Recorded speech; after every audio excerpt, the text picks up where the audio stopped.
Good morning, I'm Caroline and I own and run Gorgeous Yarns, a UK-based natural dyed yarn company. This morning I thought I'd show you how to scour yarn, and that means how to clean it really well so that when you dye the yarn the colour is nice and even. Although yarn and silk ribbon may look clean, in fact it's probably got processing, oils, and certainly in the case of wool it's got natural lanolin on the fibre, and that actually acts as a barrier to the natural dye. So if you don't scour your yarn or fibre, then you get a patchy colour. These have been scoured already, so if you want to come and have a look. That's the silk ribbon that's been scoured, and you can tell that it's worked. Just look at the colour of that water.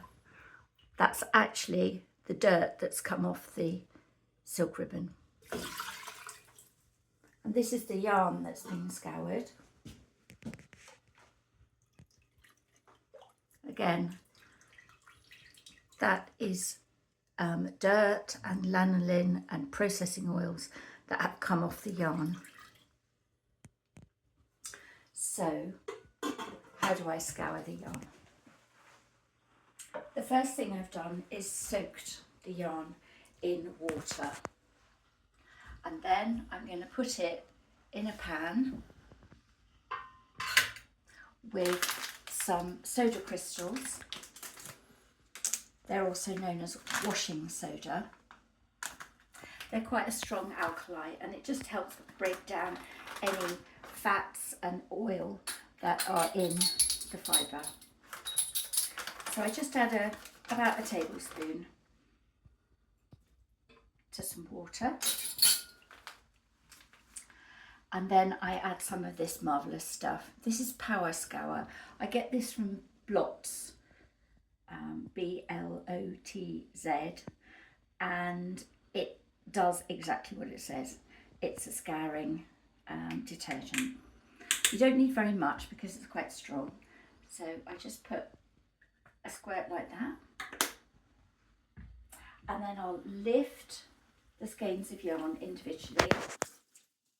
And this is beautiful blue-faced Leicester from Cold Harbour Mill in Devon. So just literally put them in the pan like that.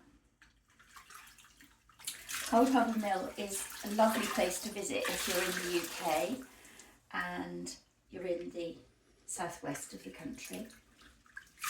It's a heritage mill, and it processes wool fibre into this beautiful yarn, and also into textiles in its original Georgian mill with the original machinery. I'll just add a bit more water.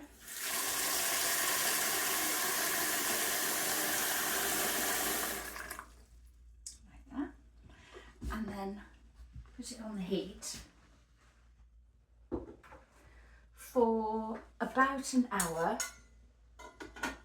at a vigorous 80 to 100 degrees.